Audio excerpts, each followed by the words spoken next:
There's something about the smell of crayons and Elmer's glue that just makes my heart feel full. My classroom hums with tiny voices arguing about glitter, trading markers, and giggling over crooked smiley faces they draw on their paper suns. It's chaotic in the sweetest way, and honestly, it's my happy place. Lately, that feeling's been amplified, like someone turned the dial up on my joy. That someone is Jack. He's been in my life for a few months now, and it's like he slipped right into place. Thoughtful, charming, always remembering the tiniest details I tell him, even about my students. He once sent me a meme about kids who think glue sticks are lip balm, just because I mentioned it after a rough Tuesday. I mean, who does that? My life isn't some whirlwind romance novel. It's paper hearts, morning routines, and mismatched socks on little feet. I like it that way. And Jack? He's made it better. He talks about wanting kids one day, and every time he says it, I catch myself watching him just a little longer than I should. Not many men lead with softness, but Jack did. It felt safe. Real. I used to laugh at the idea of meant to be. But here I was, believing in things again, smiling for no reason, looking at my phone too often. That Thursday felt like any other. The kids were deep in arts and crafts, turning cereal boxes into rocket ships and popsicle sticks into fairy houses. I was walking around the room, gently untangling tape disasters, when the school inspector popped her head in. "Hey, just a heads up," she said casually. "Emily's mom called. Her husband's picking her up today." I nodded, barely blinking. Just another parent. Just another Thursday. Or so I thought. Dismissal time always comes in a blur. Zippers zipped, backpacks slung over little shoulders, a flurry of hugs and high fives. I held Emily's hand as we stepped outside. The late afternoon sun was soft, golden, almost cinematic. I scanned the familiar faces of waiting parents lined up behind the school gate, and then my eyes caught on someone. A tall man, smiling, waving. Jack. My Jack. My heart did this strange thing. Stopped, maybe, or flipped. I couldn't tell. He wasn't alone. He had his hand resting lightly on the shoulder of a little boy, and when Emily spotted him, she lit up. "Daddy!" she shouted, running straight to him. "Daddy?" The word rang in my ears like an alarm I couldn't shut off. My feet moved on instinct, guiding Emily through the gate, handing her off like any other day. But nothing about this was ordinary. Jack looked straight at me, cool as ever, and said, "Thanks, babe. Talk later?" That moment, that single, infuriatingly casual moment, rewrote everything I thought I knew about him, about us.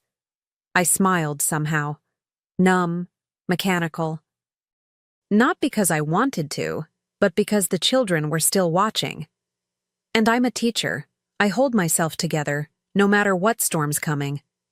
But inside, something cracked, not loud or dramatic, just a quiet snap, like a thread pulling loose from a favorite sweater.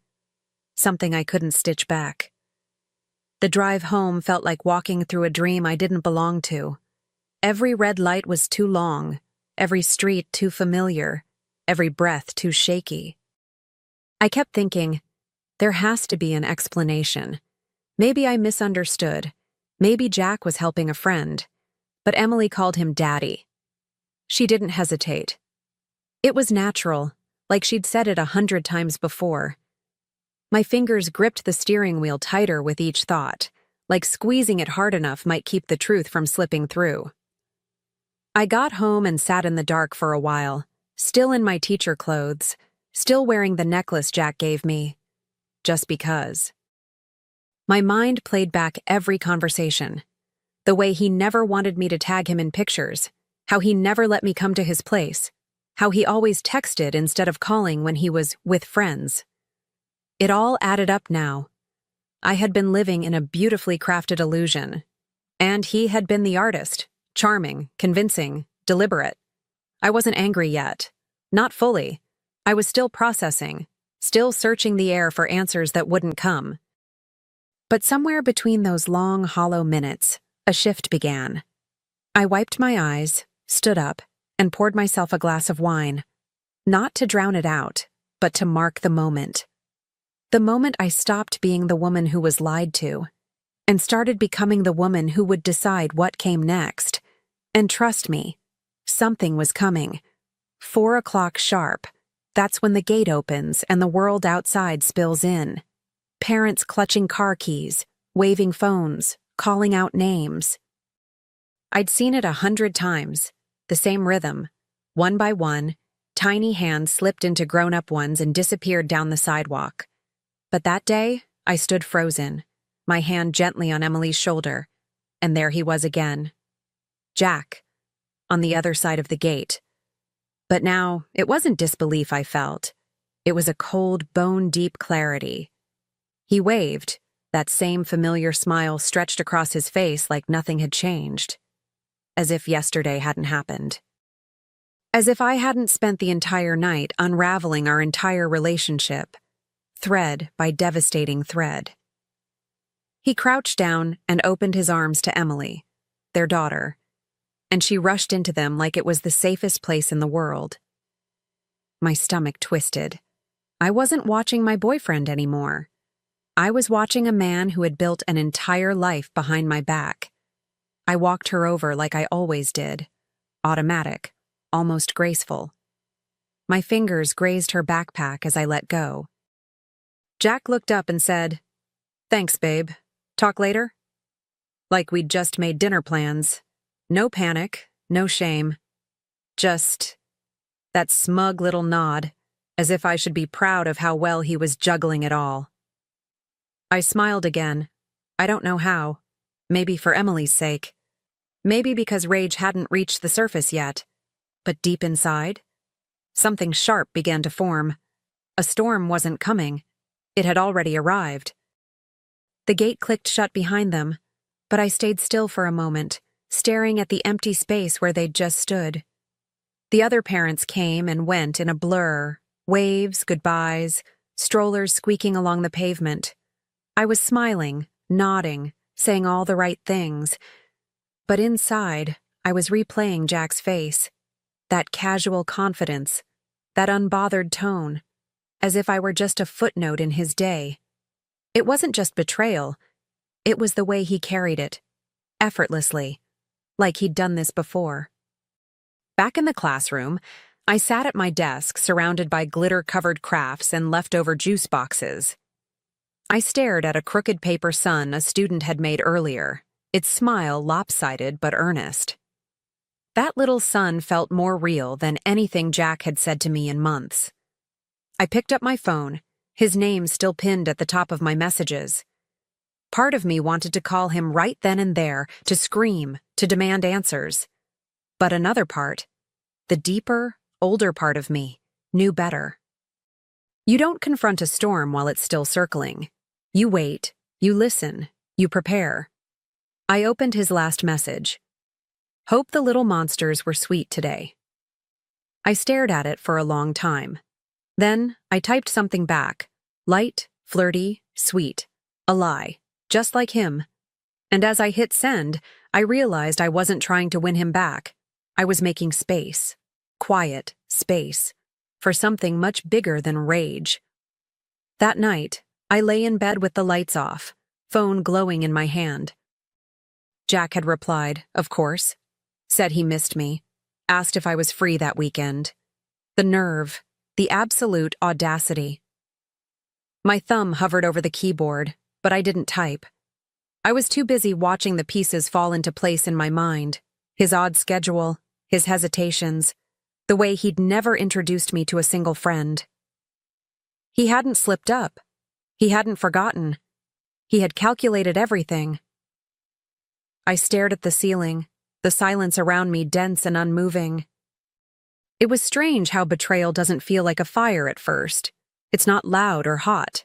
It's quiet, heavy, like standing in a room with no windows.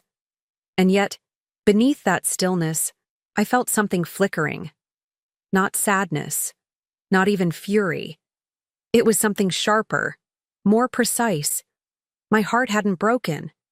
It had locked in, like a camera focusing. I pulled the covers up, turned my phone face down on the nightstand, and whispered out loud to no one, "Okay." Just that. Because I knew exactly what I had to do. And Jack? He had no idea what kind of woman he had lied to. I didn't cry. Not even once. Not the day after, not the week that followed. That surprised me, honestly. But there's a kind of heartbreak that doesn't bring tears. It brings silence. Sharp. Focused. The kind of silence that lets you hear yourself think more clearly than ever. I started with public records. A quick online search, a few clicks, and there it was. His real name. His wife. Their wedding registry. A daughter. Emily. It wasn't just true. It was documented. All of it. There's a cold efficiency that kicks in when you've been played. I went through his social media, made screenshots of everything. The sweet messages, the restaurant selfies, even the voice notes he sent me saying he wanted to build something real. And I kept smiling while I did it. Not because I was okay, but because I was past the point of being shocked. There's a moment where grief steps aside, and a woman reclaims her power. That's where I landed. I didn't block him. I didn't ghost him. I texted like always. Sugary, warm, convincing. "Can't wait for you to see what I'm planning for Family Appreciation Day. It'll be unforgettable." He replied with heart emojis and, "You're the best, babe." Oh, I knew. I was. Just not in the way he thought. Every word I typed to him was calculated. Not out of cruelty, but precision. I became a mirror, showing him only what he wanted to see. He thought I was smitten, naive, preparing some cutesy surprise at school while he juggled two lives with the ease of a magician. But I was done being the girl applauding the trick. I wanted to be the one who pulled back the curtain. And I was getting everything ready, quietly, methodically, like lesson planning, only with truth instead of glue sticks. At work, I played my part. Morning circle time, alphabet songs, finger paint Fridays. I laughed with the kids. I comforted scraped knees. I smiled when Emily ran to her friends, completely unaware that the woman reading her bedtime stories at night was the same one kissing her father behind closed doors. That thought used to make my stomach ache, but not anymore. Now, it lit something inside me. Not bitterness.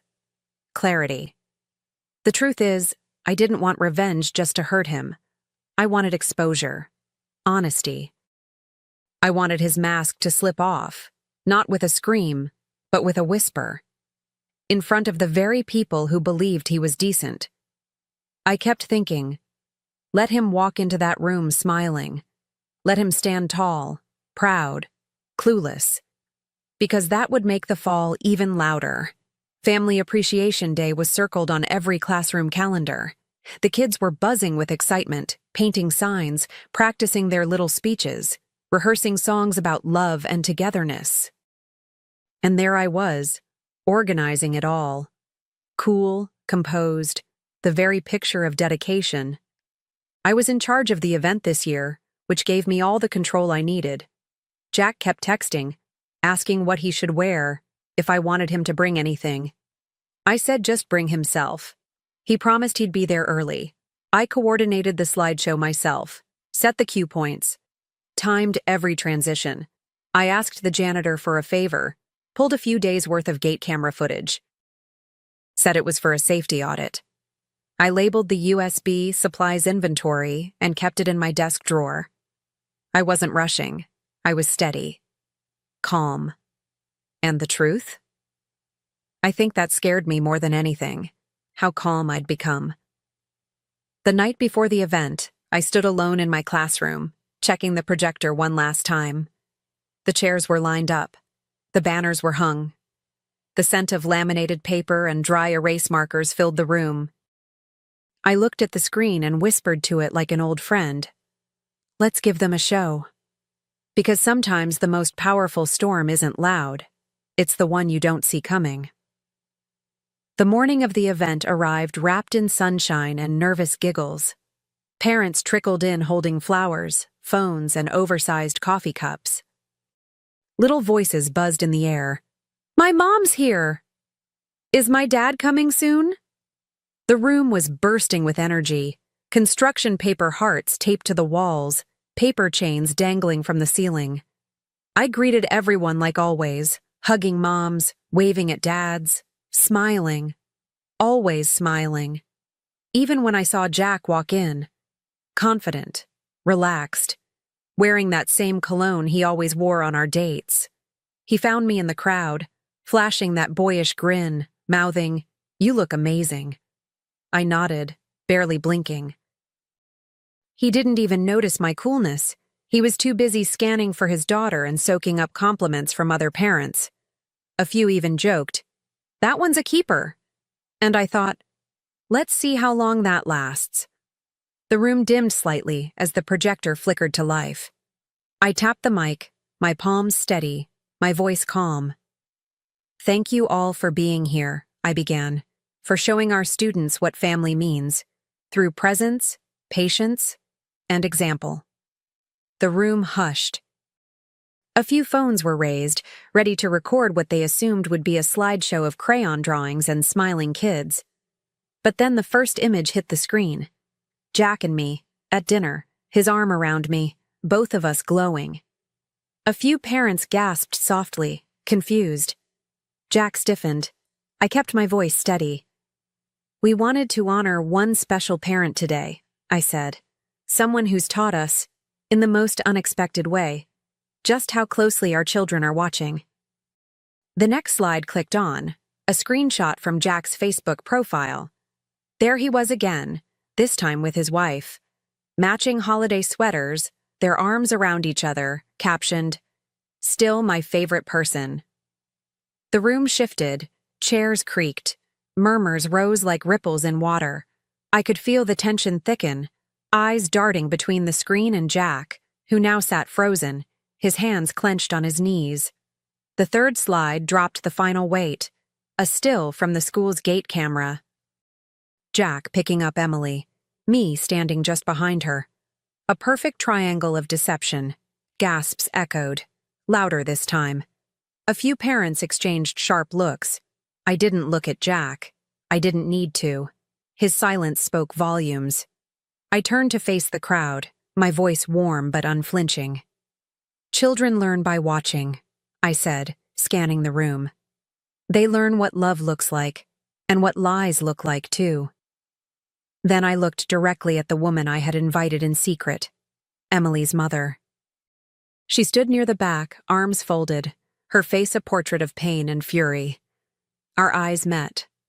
No words, just understanding. I took a breath and said, "I believe Emily just learned what a coward looks like." The air left the room in one collective gasp. Jack turned pale. The principal looked like she might faint. But I felt light, not vindictive, just free. And sometimes that's all the justice a woman needs, to tell the truth in a room full of people who believed the lie. For a long moment, no one moved, just the faint hum of the projector casting Jack's frozen smile across the wall like a ghost. Then someone, I think it was a mom from room 2B, clapped. Softly at first. One slow clap that turned into two. Then a few more. I didn't need applause, but something about that sound felt like a bomb. Like the truth had landed where it needed to. Jack stood suddenly, his face flushed with heat and humiliation, mumbling something no one could hear. He didn't even glance at his wife as he pushed past the chairs and walked out. I watched him go. Not with anger, not with triumph, but with finality. Like watching the last scene of a movie you already knew the ending to. The lights came back on and the kids cheered, unaware of the shift in the room's energy. Emily sat quietly in the front row, hugging her knees. I walked over, knelt beside her, and tucked a loose strand of hair behind her ear. I didn't say anything. I just offered her a small, gentle smile, The kind that says, "You didn't deserve any of this, sweetheart." And then I stood, straightened my shoulders, picked up the mic. "Now," I said with a brightness I didn't have to fake, "who's ready for cookies and juice?" Laughter returned like sunlight breaking through a storm. Because sometimes, the truth doesn't just clear the air. It makes room for something better, something honest. And something new was already on its way. News travels fast in schools, faster than kids can spill juice boxes. By Monday, Jack was officially banned from school premises. The principal called it a safety concern, but we all knew what that really meant. Parents who once shook his hand now avoided saying his name. Emily was quietly withdrawn from the school the following week. No big announcement, no goodbye party, just an empty seat near the reading corner, and a silence that somehow said more than words ever could. I'd be lying if I said I didn't feel the weight of it all. It lingered in small ways, the pause before a morning song, the stillness when Emily's friends asked where she went. But what surprised me most was the response I got. From other teachers, from parents, even from strangers who'd heard whispers. They didn't look at me with pity. They looked at me with something closer to respect, as if I'd done what they wished they could have. As if I'd said the thing out loud that too many women keep buried. And honestly, I hadn't expected that. I didn't do it for applause or revenge. I did it because there was a child in the center of all of it, watching, absorbing, learning. And I refused to let her walk away thinking silence was strength. That endurance meant staying small. No, not on my watch. The days rolled on, one lesson plan at a time. Morning songs, snack breaks, sticky hands tugging at my sleeves. I poured myself into the classroom like I always had, but something in me had shifted. I stood taller, spoke firmer, not harder, just clearer. I no longer second-guessed my instincts. If something felt off, I trusted that inner nudge. I had learned the cost of doubting my gut, and I wasn't going to pay that price twice. Funny thing is, healing doesn't always come in big, cinematic moments. Sometimes it shows up when you're tying a shoelace or listening to a child describe their imaginary friend in painstaking detail. Sometimes it shows up when someone new walks into your life, someone gentle, steady. The kind of person who doesn't need spotlights or secrets to feel whole. That person, for me, came in the form of a fellow teacher. We bonded over hallway duty and mutual exhaustion.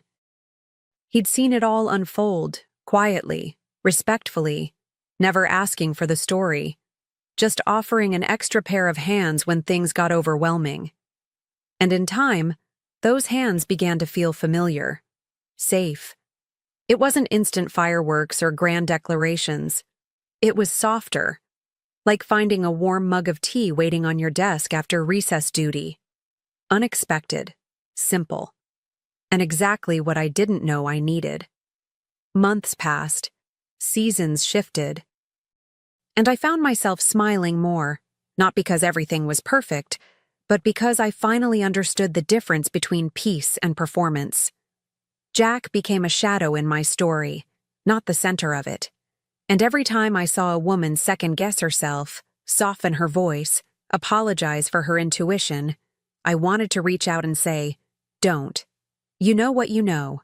Trust it."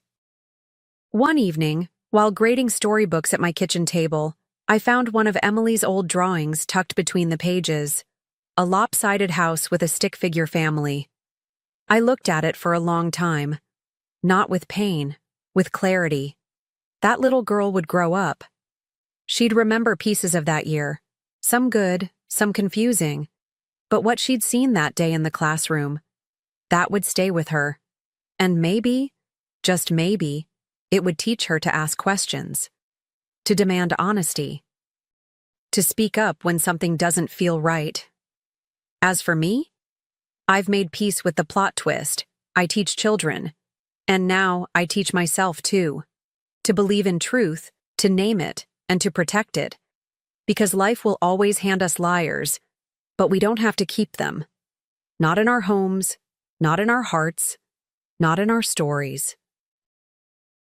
The sound of glass shattering against the wall barely registered as I stared at my brother, a stranger wearing the face of someone I once knew. His words hung in the air between us, sharp, deliberate, and designed to cut me to the core.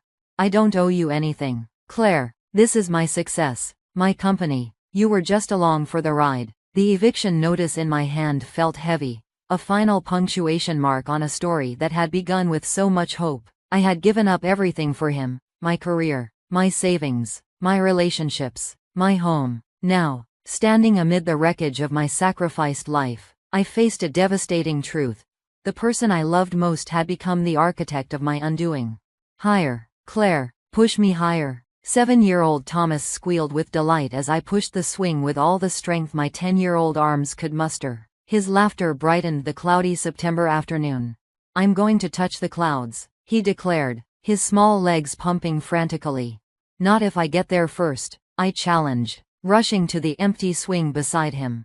We weren't just siblings, we were explorers, dreamers, believers in infinite possibilities. Our mother watched from a bench, her tired eyes briefly relieved of the worry that had become her constant companion since our father left. She worked 2 jobs to keep us afloat. Even as a child, I understood the weight she carried.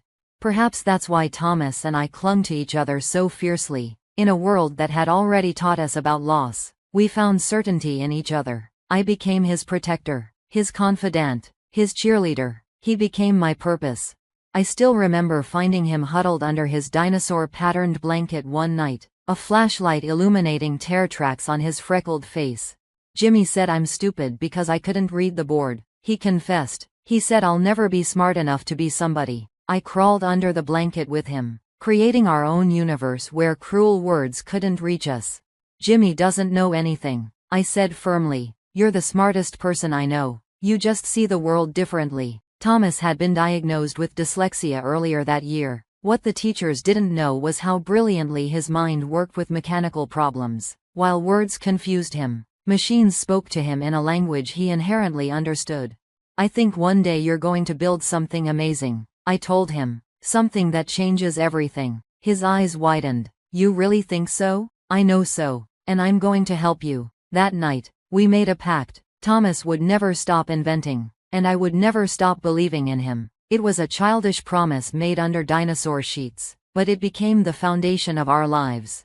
When he created his first real invention, an alarm clock that used vibrations instead of sound, I helped him enter it in the science fair. He won first place. I still remember how he looked standing beside his project, chest puffed with pride, eyes searching until they found me. His triumph felt like mine too. I don't need Dad to be proud, Thomas said afterward. I have Claire. I couldn't have known then that the very bond I cherished would one day be used against me. That the brother who once couldn't reach the sky without my push would one day let me fall without reaching back. During college, while my classmates built friendships and memories, I split my time between classes and Thomas's projects. I didn't see it as sacrifice. It was investment in our shared future. I was in my final semester when Thomas called at 3 a.m., his voice electric with excitement. Claire, I've got it. The thing that's going to change everything. That weekend, he unveiled his creation. A revolutionary energy storage system that could transform how we power electronics. This wasn't just brilliant, it was marketable. We need to patent this immediately, I said, and find investors. His face fell. The patent alone will cost thousands. Then there's development, testing. I thought about my job offer from Anderson Consulting, the prestigious firm that had recruited me. The starting salary was impressive, the benefits excellent, the future secure. I also thought about my brother who had fought against a system not designed for minds like his, who had endured ridicule but never surrendered his dreams. I'll help you, I said without hesitation. We'll figure it out together. What followed was intense sacrifice and exhilarating progress. I declined Anderson, taking a flexible marketing job that paid far less but gave me time to help Thomas develop his business plan. We called it Nova Tech Energy Solutions, my suggestion. Thomas was the inventor. I became everything else. Business manager, marketing department, administrative assistant, fundraiser. Our initial funding came from my savings, every dollar I'd set aside during college. It wasn't nearly enough, But it was a start. 6 months in, with resources dwindling, I made the hardest decision. Selling our childhood home. Our last connection to our mother. Are you sure? Thomas asked as we watched the moving truck pull away. It's just a house, I said, though my heart ached at the sight of the empty porch where our mother once sat. What matters is what we're building. We moved into a small apartment and worked 18-hour days. I learned to function on 4 hours of sleep, to stretch dollars until they screamed, to sound confident to potential investors despite our nearly empty bank account. 14 months after we began came the watershed moment. A venture capital firm offered $1.5 million for a 25% stake in Nova Tech. The night after signing, we splurged on Thai takeout, our first indulgence in over a year. To Nova Tech, Thomas toasted, and to the best sister anyone could ask for. I clinked my glass against his. To believing in you, the best decision I ever made. If only I had known that the success we celebrated would eventually tear us apart, that the brother raising his glass would one day raise his voice instead, that our shared dream would become my nightmare. The first 2 years after funding were a whirlwind of growth. Nova Tech secured major patents and partnerships. Thomas became the face of the company, featured in Innovation Monthly as one of the 30 under 30 inventors to watch. You should have an official title, he told me one evening. You're doing the work of a CEO. You're the founder, I reminded him. Co-founder, he corrected. We built this together. We updated the company documents, making me officially the chief operating officer. Looking back, I wonder if that was the last truly unselfish thing my brother ever did for me. The changes were subtle at first, so gradual I barely noticed them happening. Thomas began attending industry events without me, making decisions without consulting me, taking meetings with investors and not sharing the details afterward.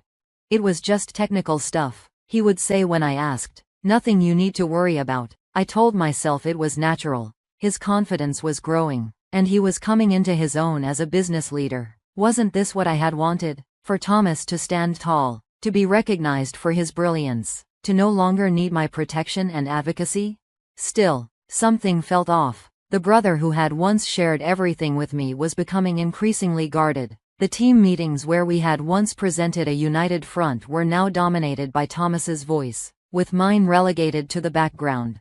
Then came the Westlake deal, a potential partnership with one of the largest consumer electronics companies in the country. If it went through, Nova Tech would provide battery technology for a new line of portable devices, putting our innovation in millions of homes.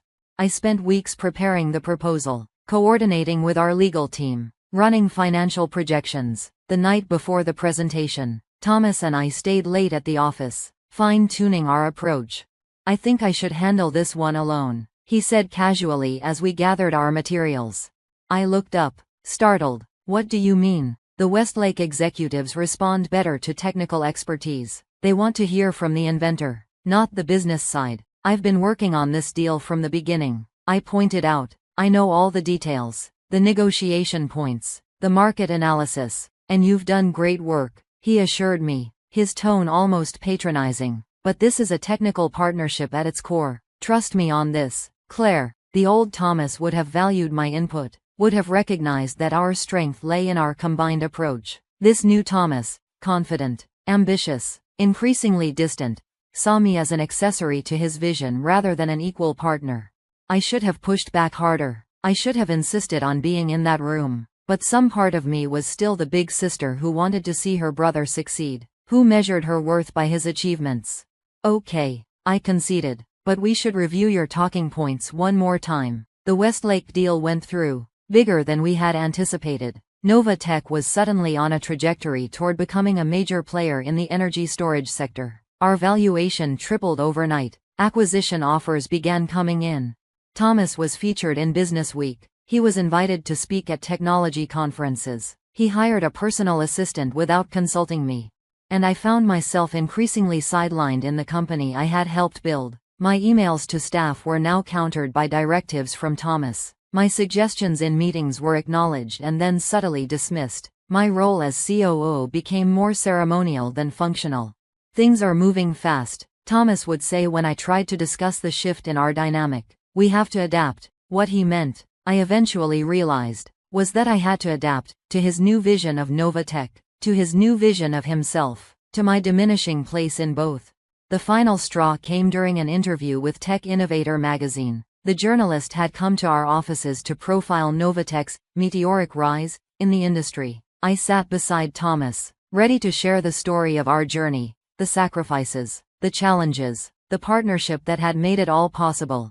So, Thomas, the journalist began, tell me about how you founded Novatech. What followed was a narrative I barely recognized. In Thomas's telling, Novatech was the product of his singular vision and determination. He spoke of bringing on his sister to help with the administrative side after securing initial investment. He described making tough decisions early on, taking calculated risks with his own resources. There was no mention of my depleted savings account, no acknowledgement of the home I had sold to fund his dream, no recognition of the career I had abandoned or the countless hours I had invested. I sat frozen, a smile plastered on my face, as my brother systematically erased my contributions to our shared success. When the journalist turned to me, almost as an afterthought, my throat felt tight with unshed tears. Claire, as COO, what has it been like working with your brother on this venture? 1,000 responses flashed through my mind. I could correct the record, assert my role as co-founder, demand recognition for my sacrifices. I could expose the growing gap between the public image of Novatech and the reality I experienced daily. Instead, I heard myself say, "It's been incredible watching Thomas's vision come to life. I'm just grateful to be part of the journey." Thomas beamed at me, relieved and perhaps a little triumphant. The journalist nodded approvingly, jotting down my words. Words that further cemented the narrative Thomas was creating. A narrative in which I was a supporting character rather than a co-author. That night, alone in my apartment, I cried for the first time since our mother's funeral, not just for myself, but for the brother I had known, the boy who had once told me he didn't need his father's approval because he had mine, the young man who had insisted we were building something together. Something had changed in Thomas, something fundamental. Success, which I had always believed would be our shared reward, had become a wedge driving us apart. The more Novatech achieved, the more Thomas seemed to need to claim those achievements as his alone. I told myself it was just a phase, that he was adjusting to his new public persona, that eventually he would remember who had stood beside him when no one else believed. I told myself to be patient, to focus on the company's success rather than my wounded pride. What I didn't tell myself, what I couldn't bear to acknowledge, was that I was losing my brother to the very dream I had sacrificed everything to help him achieve. Challenge the narrative he was creating. There would be consequences. The board members he had cultivated would back him. The executives he had personally hired would support him. It would be his word against mine, and he now held all the power. The remainder of the dinner passed in strained small talk. Thomas left immediately after dessert, claiming an early meeting the next day. At the door, he hesitated briefly.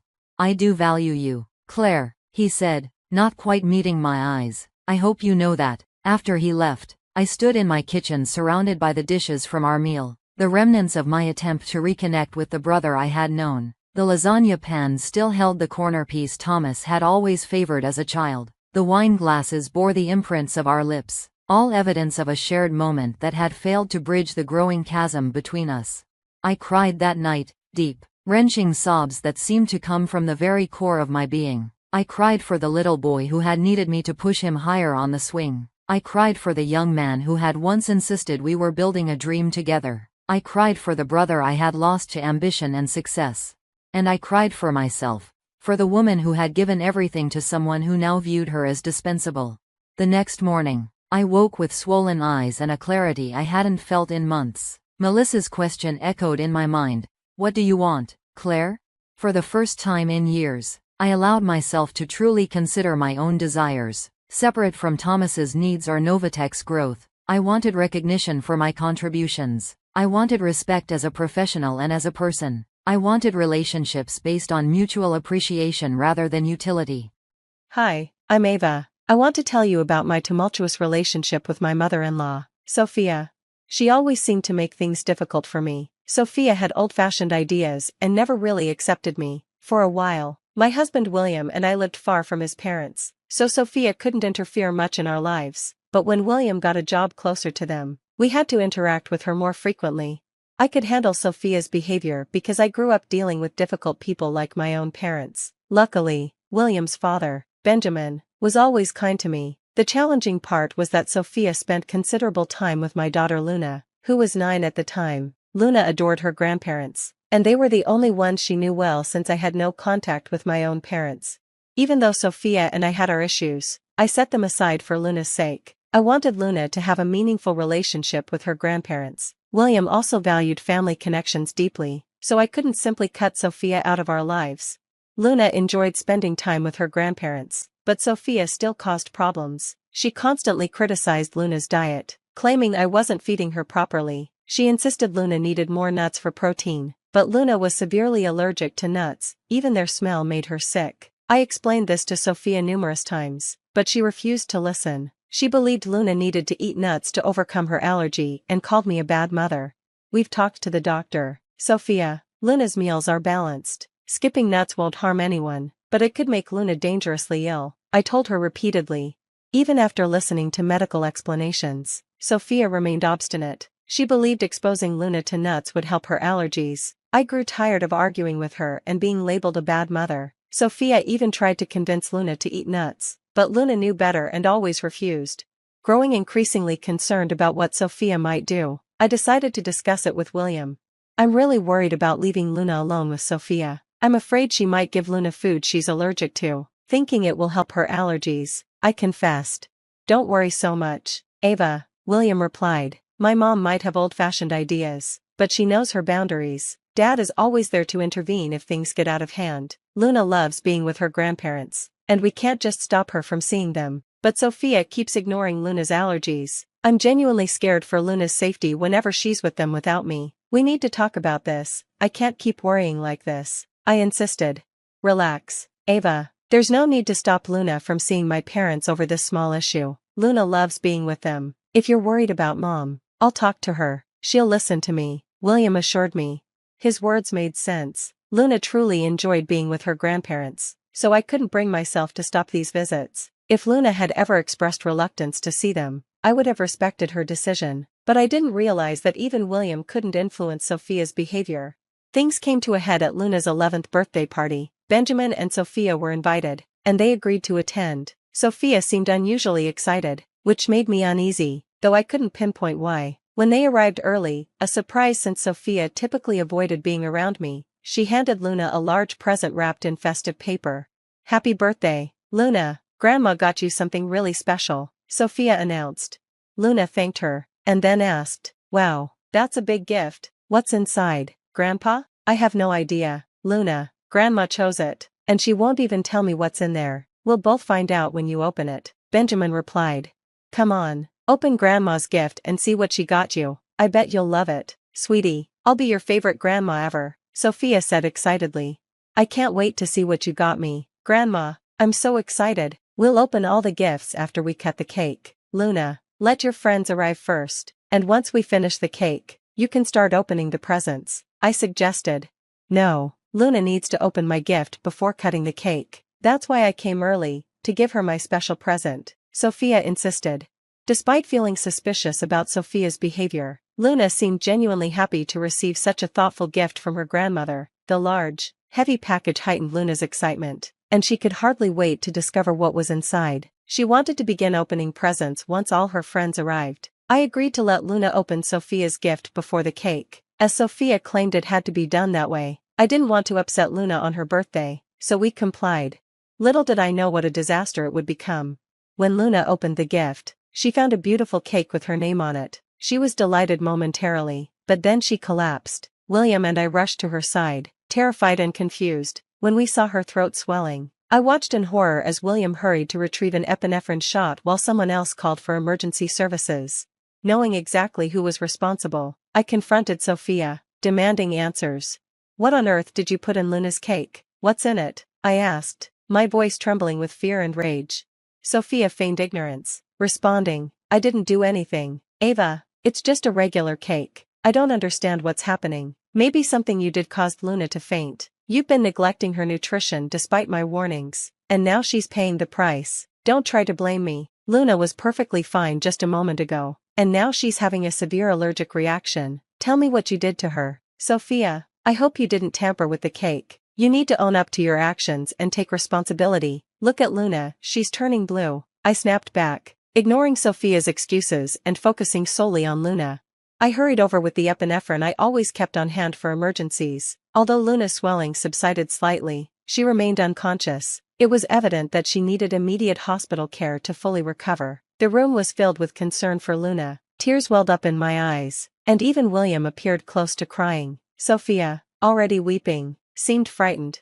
In that moment, I decided to cut open the cake to examine its contents. What I discovered horrified me to the core. I demanded answers from Sophia, questioning her sanity for incorporating nuts into the cake. Sophia, what were you thinking? You ignored my warnings and put nuts in the cake, endangering Luna's health. How could you be so reckless? I only wanted to help Luna, not hurt her. I didn't like that Ava was so strict about Luna's diet. While it's true Luna might have reactions sometimes, I thought gradually introducing nuts could help. Sophia argued. My frustration erupted as I confronted her. Are you insane? Our daughter is severely allergic to nuts. She could have died from this reaction. Who gave you the right to decide how to manage her allergies? Look at the mess you've created. I'm Luna's grandmother, and I have the right to care for her. She'll be fine. You're all overreacting. You're just trying to intimidate me without reason. I'm sure this is all part of Ava's scheme to make me look bad, Sophia retorted. Listen, Sophia, if things go my way today, you'll face serious consequences. Right now, all I care about is Luna's health, I said firmly. Just then, the ambulance arrived with paramedics. They attended to Luna and transported her to the hospital, with us following closely behind. The doctors informed us that Luna would need time to regain consciousness and would have to remain hospitalized for a day or two. We were overwhelmed with emotion. I broke down in the hospital, finding solace in William's embrace. After composing myself, I called Benjamin to inform everyone that Luna was no longer in immediate danger. When I hung up, I turned to William and expressed my fury. I'll never forgive Sophia for what she did today. She risked our daughter's life. I've been reflecting on how grave this situation is, something I wouldn't have believed if I hadn't witnessed it myself. William replied, my mother has become someone I barely recognize. She did all this just to make you appear to be a bad mother. She pretended to care about Luna's happiness but never considered the danger to Luna. Even after everything, she still claims you orchestrated it all. Today showed me how far my mother will go to undermine you. I'm deeply sorry I didn't recognize it sooner and didn't do more to shield us from her. I need to protect Luna from my mother's harmful influence. I failed as a husband and as a father. William was beginning to comprehend the severity of the situation. Benjamin, who had always been a caring grandfather, was clearly affected by Sophia's actions. This time, she had gone too far, and even though she had previously escaped consequences, we weren't going to let her off easily this time. We decided then and there that we couldn't allow Sophia to continue harming Luna. Her actions posed a threat to Luna's safety, and we couldn't permit her to keep disrupting our lives. Sophia was no longer welcome in our family. We were determined to protect Luna and ensure she grew up in a secure and loving environment. It wouldn't be easy, but for Luna's sake, it was a decision we were prepared to uphold. Following a heartfelt discussion, my husband and I quickly made a decision while Luna was still hospitalized. It was time to return home. Benjamin, Sophia, and a few guests remained behind, anxious for updates on Luna's condition. This gave us the perfect opportunity to address Sophia's actions. When we arrived home 4 hours after the incident, we found Benjamin reprimanding Sophia in the living room while she appeared indifferent. Engrossed in her phone, the untouched birthday cake sat sadly beside them, a painful reminder of what had transpired. Despite my sorrow, I contained my emotions. When they noticed us, Benjamin and Sophia hurried over. I just received an update, I announced. Luna is in good hands and will recover soon. Although she's still unconscious, the doctors are optimistic. Thank goodness Luna will be all right. I was so worried, Benjamin said with relief. But it wasn't even a major issue. Luna will be fine, and her nut allergy will disappear soon, Sophia declared dismissively. In that moment, William unleashed his anger on Sophia, berating her for everything she had done. Benjamin joined in, expressing his disappointment. The guests, visibly shocked, stared at Sophia with disapproval. I, too, was filled with rage.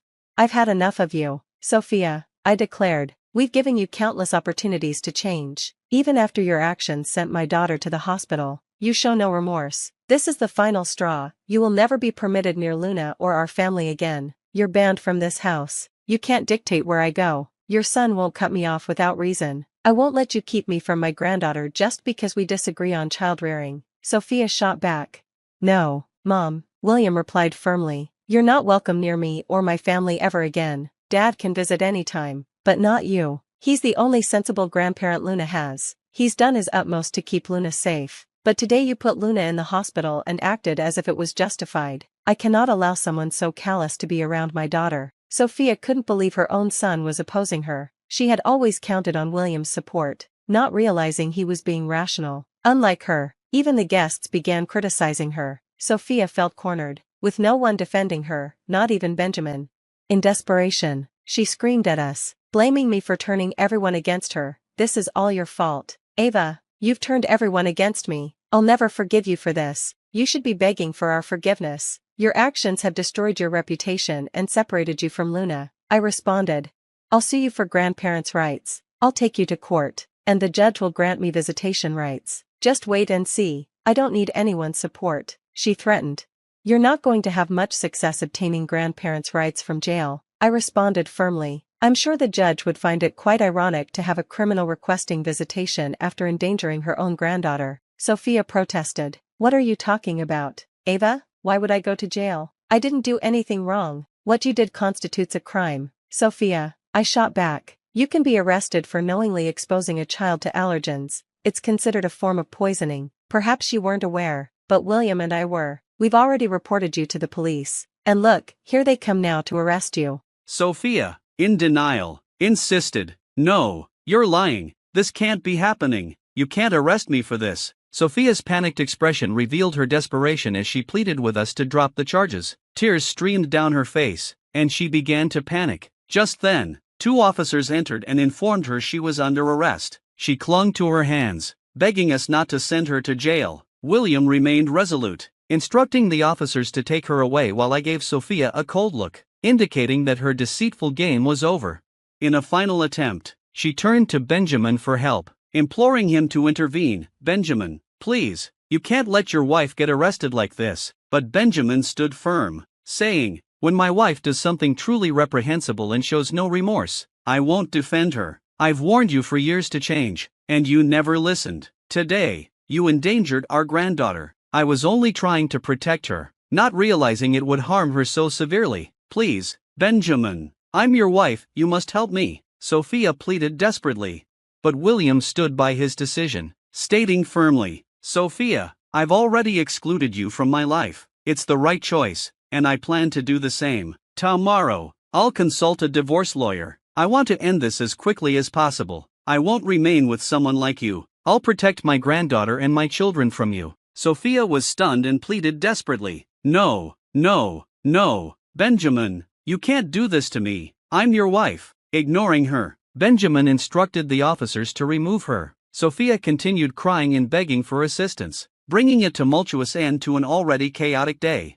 A sense of peace washed over me as William, Benjamin, and I returned to the hospital after the other guests departed. Clearly disturbed by Sophia's actions, they promised to inform everyone of her misconduct. The next day, Luna regained consciousness, feeling much better physically but terrified of Sophia. Luna cried and begged us to keep her grandmother away, revealing how Sophia had repeatedly tried to make her eat allergens to help her. To help Luna process her feelings, we arranged therapy for her. Simultaneously, William and I began attending counseling together to improve our family communication. Having Benjamin's support was crucial for all of us. With his help, we began to heal and grow stronger as a family. Sophia's life took a dramatic downturn after the incident. Her actions caught up with her, resulting in severe consequences. Once her extended family learned what she had done, they reprimanded her and severed ties. Even her friends were disgusted by her behavior and ceased communication. With no support network, Sophia found herself in dire straits, pleading with everyone for bail money but receiving no assistance. Benjamin filed for divorce the very next day. Sophia was served with divorce papers while still incarcerated. Receiving the divorce documents while in custody sent Sophia into a fit of rage. In the subsequent months, Benjamin secured a swift divorce, leveraging state laws with the police report as evidence. Our legal case against Sophia proceeded. Despite the expectation for Sophia to cover Luna's medical expenses, her financial difficulties resulted in a prolonged prison sentence. as the judge ruled against her. Moreover, we obtained restraining orders to ensure she remains distant from our family. With confidence that Sophia won't have the opportunity to approach us again, we remain vigilant. But if, by some chance, she attempts to cross the boundary, she'll encounter the fierce protection of two determined parents who will do whatever it takes to keep Luna safe.